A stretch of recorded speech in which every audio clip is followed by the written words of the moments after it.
Welcome back to News Talk here on News Channel 8. Good to have you with us, everybody. We turn now to the high cost of living, particularly in the district. You may have seen the very well-crafted series in the Washington Post over the last few days. The paper talking to people who live in D.C. now, but have great fear that they will be pushed out, as so many others already have been, by the great wave of gentrification now taking place. It mirrored the stories that I hear all the time. You too, in all likelihood. Andy Shalal joins us now, the owner of the very successful Busboys and Poets chain of restaurants. Mr. Shalal ran for mayor in the district in 2014. Welcome back. Thank you very much. Good to have you. Feels like yesterday. Feels like yesterday.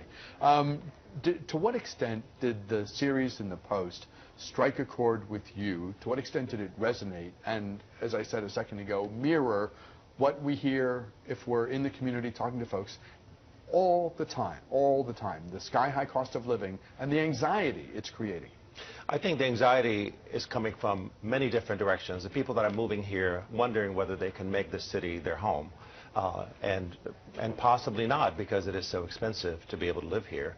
And more importantly, I think the people that have lived here for a long time who are feeling like they're being displaced. And I think we should stop saying the word gentrification so easily, because gentrification seems so insurmountable. It seems so hard to understand, almost like a law of nature. Gentrification happens because of policies the government puts in place. And when people are feeling displaced, it's not because they don't like to have fresh vegetables around the corner or a coffee shop nearby. It's because they can't afford to live there.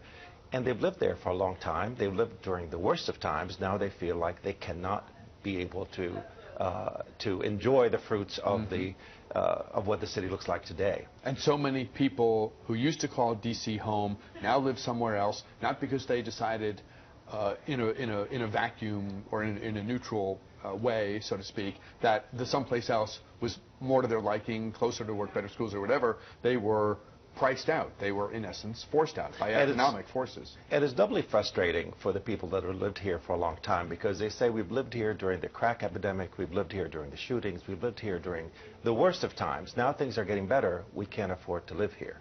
That's problematic. For people that are moving here, it's a lot of it is choices they're making, you know, whether to live here or another city. But for people that have lived here, it's an issue that's quite fraught with all kinds of things, including race, of course, plays a very important role in the city. You talk about the use of the term gentrification, and you reference government policy.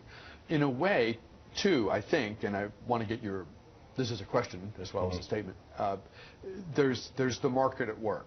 People are finding the district an attractive place. They want to be closer to their job, closer to nightlife, in an area that appeals to them, whether it's the youthful vibe or the cultural mix or what have you. So economics 101 being what it is, the more people want to come live in any area, the sellers of real estate, the people with an apartment to rent, they can charge more because there are folks ringing the bell and knocking at the door. So that's in the mix as well? Well, the city is not a business. It's supposed to be there for the good of the public.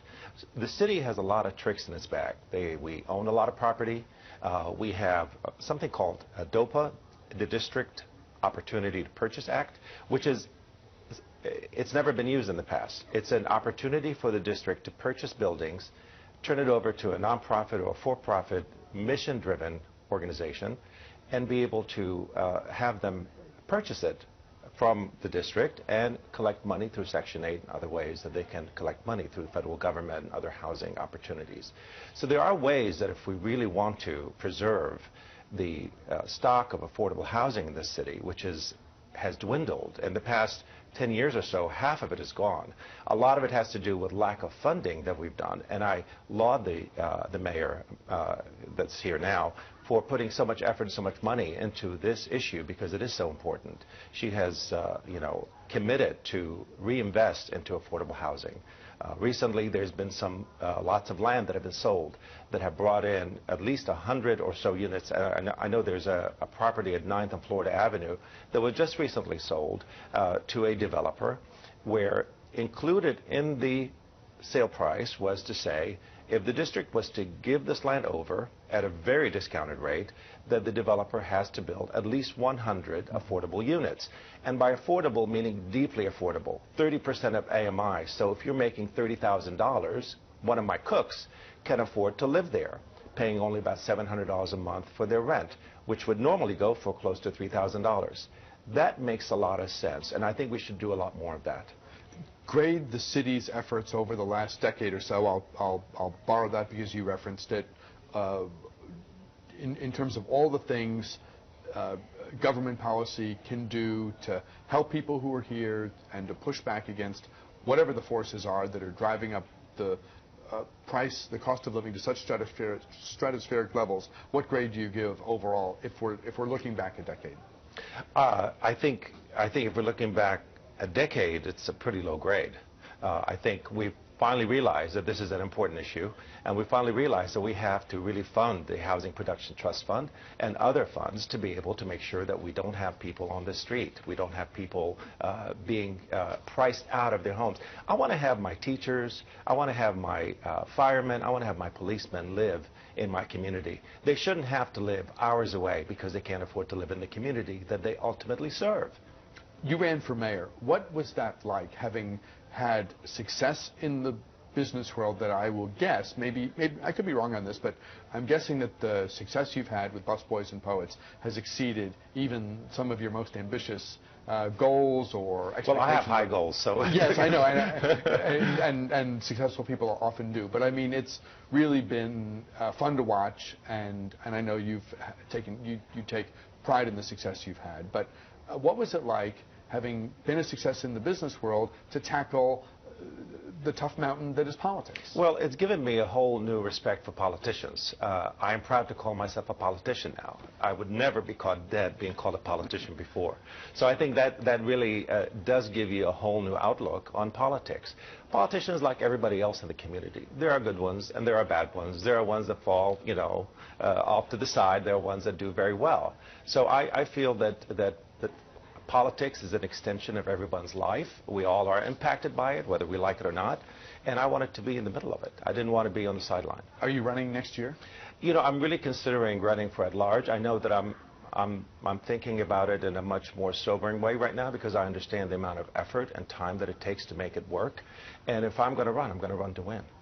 What would draw you in? What would get you from considering to the next to, yeah, I'm doing this? This is the seat currently held by Vincent Orange. Vincent Orange. Yeah. You run as a Democrat in the Democratic primary? Yes, I would run in the primary. I'm looking at, this is a time, I feel like it's a window of opportunity in the city. We have so much money in the city, and yet we have a little bit of a shortage of ideas, frankly. I want to be able to think of bold ideas that are not just cost-effective, but human-effective. Ideas that really can make a difference once the economic downturns are going to come sooner or later. I don't want to be addressing the same issues we're addressing today because we didn't do good investments.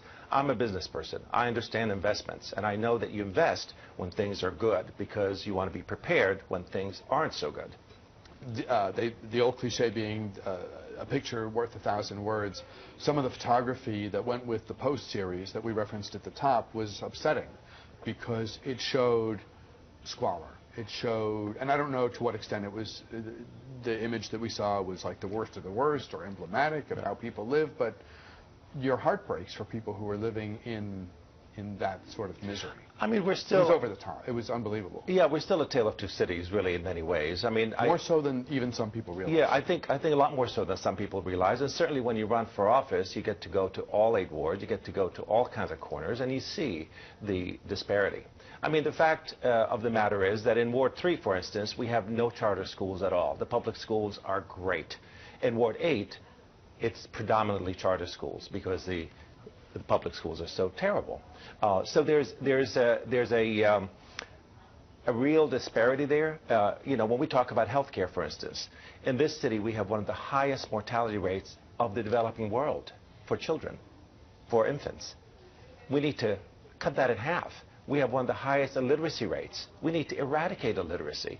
Many countries have done that. We have to think in bigger and bolder ideas and not just tinker, because if we tinker, the problems will come back when we don't have the economy that we have today. When do you think you'll decide?